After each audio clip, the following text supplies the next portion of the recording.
My ex-husband's mother, a woman who hadn't spoken to me in 8 years, called me with a shocking secret about his new wife. She thought she was confessing, but what she really did was hand me the exact key I needed to unlock my long-overdue justice. This is where the story truly begins, and you won't want to miss what happens. Make sure you're subscribed to see it through to the end. We're always curious. Where in the world are you all watching from today? Let us know in the comments. The call came on a Tuesday, a day normally reserved for the silent company of 18th century manuscripts. As an archivist, my life was built on order, on the quiet, careful preservation of the past. My hands, steady and patient, were tracing the faded ink of a botanist's journal when my phone buzzed, vibrating against the solid oak of my desk. A number I didn't recognize. I almost ignored it. My life, post-divorce, was a carefully curated space. I had spent 8 years sweeping out the emotional debris of my marriage to David and had finally achieved a state of peace I guarded fiercely. But something made me answer. Hello. Eliza, is this Eliza? The voice was thinner than I remembered, brittle with an age it hadn't possessed 8 years ago. But I knew it instantly. Margaret, my ex-mother-in-law, a woman who, after the divorce, had silently and completely sided with her son. Margaret, I said, my own voice betraying nothing. I set down the vellum journal. Oh, thank goodness, she half-sobbed. I know it's been so long, I know I have no right to call you, but I didn't know who else to turn to. It's about David, it's about her. Her, Serena, the woman David left me for. The woman who had, in the span of 6 weeks, dismantled my 15-year marriage. My stomach hollowed out. I sat down, the scent of old paper and leather polish suddenly sharp in my nostrils. What about her, Margaret? There was a ragged breath on the other end of the line. She's ruining him, Eliza. She's ruined everything. But that's not why I'm calling. Her voice dropped to a conspiratorial whisper, laced with a new, sharp terror. I found out what she did to you. Eliza, it was all a lie. None of it was your fault. My hand gripped the edge of the desk. The past I had so carefully filed away was suddenly, violently uncategorized. What lie? The reason he left you, she whispered, and the words that came next shattered the quiet peace of my entire world. She framed you, dear. She faked it all. I ended the call minutes later, my mind a static-filled void. Margaret, sounding desperate and unlike the formidable woman I remembered, had insisted on meeting in person. She was afraid, she'd said, to talk over the phone, afraid of Serena. I agreed to meet her at a quiet cafe the next day, a location far from my home and my work. I sat at my desk for a full hour, the botanist's journal lying open and forgotten. The silence of the archive, usually my sanctuary, felt heavy, suffocating. 8 years. For 8 years, I had lived with the narrative David and Serena had created, that I was cold, that my passion for my work was a failure as a wife, that I had emotionally checked out, leaving him no choice but to find comfort elsewhere. I had borne the whispers at family gatherings, the pitying looks from former friends, the quiet shame of being the woman who couldn't keep her husband. I had processed that grief. I had gone to therapy. I had rebuilt my life on the foundation of my own strength. Now, Margaret's words threatened to pull that foundation out from under me. She framed you. The immediate aftermath of the call wasn't sadness. It was a cold, simmering rage. It was the feeling of an archivist discovering that a priceless document had been intentionally falsified, its entire history a fraud. My professionalism, the very thing David had used as a weapon against me, was now my only anchor. I remembered the divorce, the mediation. I remembered David, his eyes flat and unfamiliar, repeating things Serena had clearly fed him. I remembered Serena herself, sitting just outside the lawyer's office, all polished veneers and sympathetic glances, playing the part of the reluctant homewrecker. I had been so broken, so eager to just make the pain stop, that I'd agreed to a settlement that was, in hindsight, insulting. I just wanted it to be over. But as I locked up the archive that evening, a new, hard thought settled in my mind. As an archivist, I knew better than anyone. The past is never truly buried. It just waits. It waits for new evidence, for a fresh eye, for the truth to finally be brought into the light. And Serena, it seemed, had forgotten one crucial thing about me. I was a professional truth finder. My marriage to David hadn't been a whirlwind romance. It was a slow build, like a sturdy, comfortable house. He was a financial advisor, pragmatic and ambitious. I was an academic, quiet and methodical. I thought our differences complemented each other. He managed the world, I preserved it. I supported his career, hosted his dinners, and put my own research on hold to ensure his success. I had sacrificed, quietly and consistently, assuming we were building a shared life. Then Serena appeared. She was one of David's new clients, a consultant with a vague but impressive-sounding portfolio. Where I was quiet, she was loud. Where I was content, she was demanding. She was all bright colors, expensive perfume, and a disingenuous laugh that always seemed to follow a comment about their deep connection. I remembered her inappropriate interest in our finances. "Oh, Eliza, you're so lucky David handles everything," she'd said at a fundraiser, her eyes scanning my simple dress. "It must be a relief not to worry your pretty little head about boring things like trusts and assets." When David announced he was leaving me, his reasoning was a textbook of her influence. He said I was unsupportive and distant. The truth was, I had been working late to catalog a new collection, a project I had been passionate about. This passion, once a trait he claimed to admire, was now twisted into a narrative of neglect. The divorce was swift and brutal. My grief was so profound that I couldn't fight. I just signed. I let him and Serena paint me as the frigid, career-obsessed wife. I took my share and retreated into the one place I still made sense, the university library. For 8 years, I let that narrative stand. I let them win, not because they were right, but because I was too broken to argue. Seeing Margaret at the cafe brought it all rushing back. She looked terrible. The confident, cutting woman who had always treated me with polite condescension was gone. In her place was a frightened, guilt-ridden old woman. "Eliza," she said, her hands trembling around her teacup, "I have to show you something. After Serena cut David off from me, I started digging. I hired someone." Margaret's transition from antagonist to ally was jarring. She explained that for the past year, Serena had systematically isolated David. She'd convinced him Margaret was toxic and trying to control their money. Barred from her son's life and her grandchildren's, Margaret had used her remaining funds to hire a private investigator, hoping to find leverage. "I just wanted to prove to David she was a gold digger," Margaret whispered, pushing a manila envelope across the table. I never imagined this." My passive grief evaporated, replaced by the cold, clear focus of my profession. This was no longer a personal tragedy, it was a case to be solved. Inside the envelope were the investigators' findings. Printouts of emails, but not just any emails. They were emails from my old account to an unknown man sent during the final months of my marriage. They were explicit, arranging meetings, discussing a future together. "I never sent these," I said, my voice flat. "I know," Margaret said, her eyes filling with tears. "Look at the server logs the investigator pulled. They were all sent from an IP address that wasn't your home or the university. He traced it to a coffee shop Serena visited almost every day."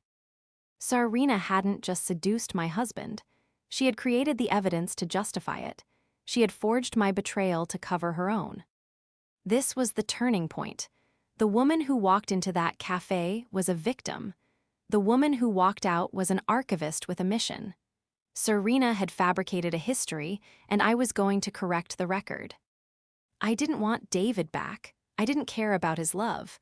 I wanted my name back, and I wanted to dismantle the woman who had stolen it. My clever trap wasn't a complex scheme, it was my job. Serena had built her life on lies, but I was a professional researcher. That night, I went home and opened my university's restricted access databases, the very tools David had mocked as dusty and useless. I started with Serena's name, her vague consulting firm, her known associates. Serena had lied, but she had lied in a world of data, and data always leaves a trail. My investigation was swift and precise. Serena's digital footprint was messy, arrogant. She had covered her tracks in the real world but left glaring clues online. She claimed to have a degree from a prestigious business school. A quick check of the alumni database proved that was a lie. Her consulting firm was a shell corporation registered to a P.O. box with no client list or public-facing presence. The real breakthrough came when I used a reverse image search on an old photo she'd posted. It led me to a high society blog from a different city, dated 10 years prior. The photo was of her, but with a different name, on the arm of another wealthy, older man. This led me down a rabbit hole of old forum posts and forgotten news articles. I found him, Mark, a retired developer who had been scammed by a consult. Ant, who matched Serena's description perfectly. He had posted a long, angry warning on a victims' rights forum, detailing how she had isolated him from his family and lost a significant portion of his portfolio in a bad investment that was, in reality, a transfer to her offshore account. The confrontation that followed was not with David, but with this man, Mark. I found his private email and sent him a simple, direct message. I believe I am the most recent victim of the woman you wrote about in 2014. She is now married to my ex-husband. I am an archivist, and I am building a case against her. Would you be willing to speak with me? He replied in under an hour. His story was identical to mine and Margaret's, a horrifying echo. The isolation, the vague investments, the toxic family narrative. He had been too embarrassed and heartbroken to press charges, but he had kept everything. He had the emails, the false investment reports, the bank transfer records. He was, as he put it, a sentimental man who never threw anything away. He willingly emailed me his entire file. As I downloaded the documents, I felt a grim, cold satisfaction. Serena's first victim had been a sentimentalist. Her latest victim was an archivist. She had, in her arrogance, chosen the two worst possible people to defraud.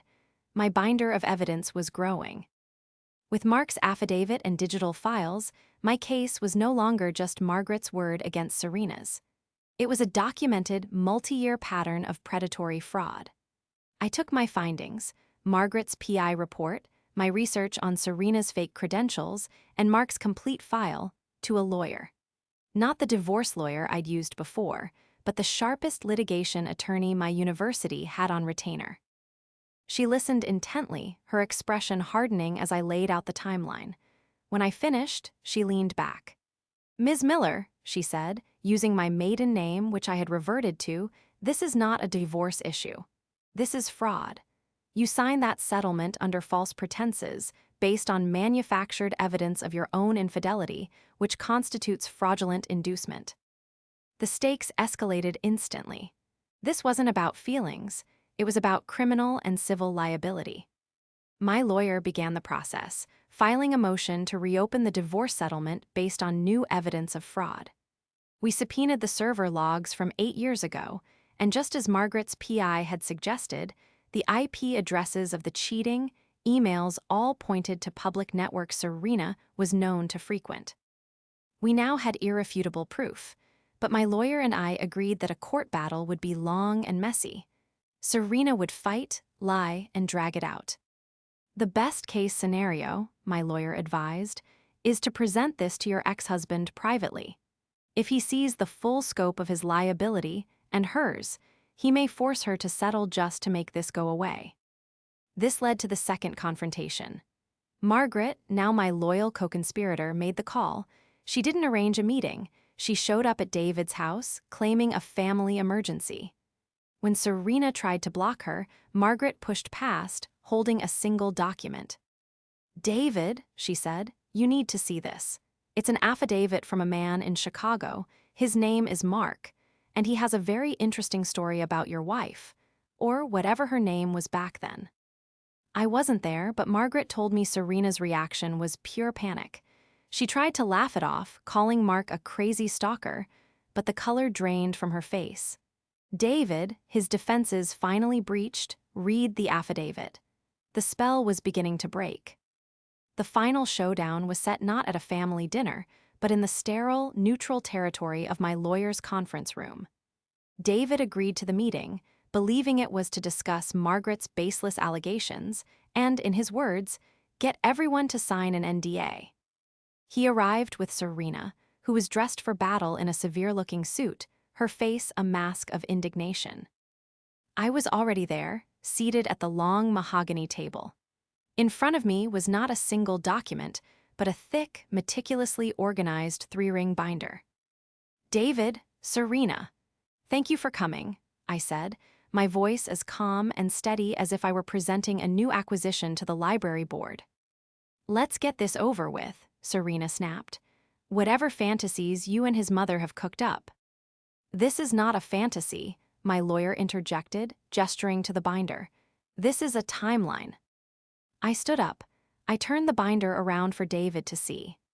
"Page 1, I said, is Margaret's private investigator's report detailing the IP addresses of the fraudulent emails you used as grounds for the divorce."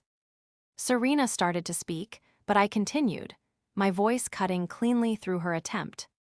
"Page 10 is the full affidavit from Mark Peterson of Chicago, detailing an identical fraud perpetrated against him in 2014, including his bank statements showing transfers to your shell corporation."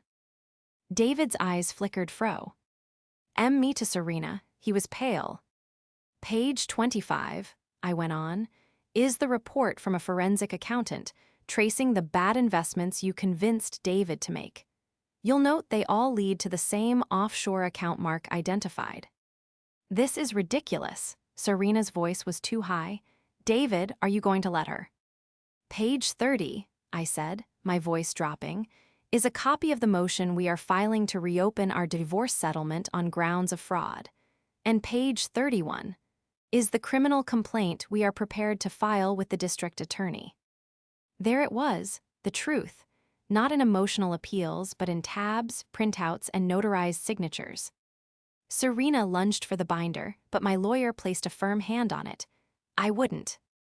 David just stared at me, his expression one I hadn't seen in nearly a decade. A sickening, dawning comprehension. The woman he'd left me for wasn't a savior, she was a parasite. And the wife he'd called cold and boring was the one who had just calmly and systematically dismantled her. "David," I said, "your choice. We settle this or it becomes public record." Serena stared at him, her mask crumbling, but David didn't even look at her. He just looked at the binder. He nodded, a single defeated gesture. The downfall was as swift as the original divorce. Faced with indisputable evidence and the threat of a public criminal investigation, Serena had no leverage. David, in a desperate act of self-preservation, turned on her completely. He used his own lawyers to sever every tie, financial and personal. My settlement was reopened. This time, I didn't sign out of grief. I signed out of vindication. The new agreement was not just fair, it was punitive. I received a significant portion of the assets Serena had been trying to siphon off, effectively clawing back every cent that had been stolen from our original marital pool. Serena was left with nothing but a lawsuit from Mark, which he, emboldened by my success, had decided to file. David tried to apologize once, a fumbling, self-pitying phone call about how he'd been fooled and manipulated. I listened, and when he was finished, I said, "Yes, you were. Goodbye, David," and hung up. I didn't need his apology. I had the truth.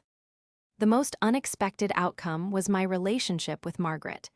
We met for tea a few weeks after the settlement was finalized.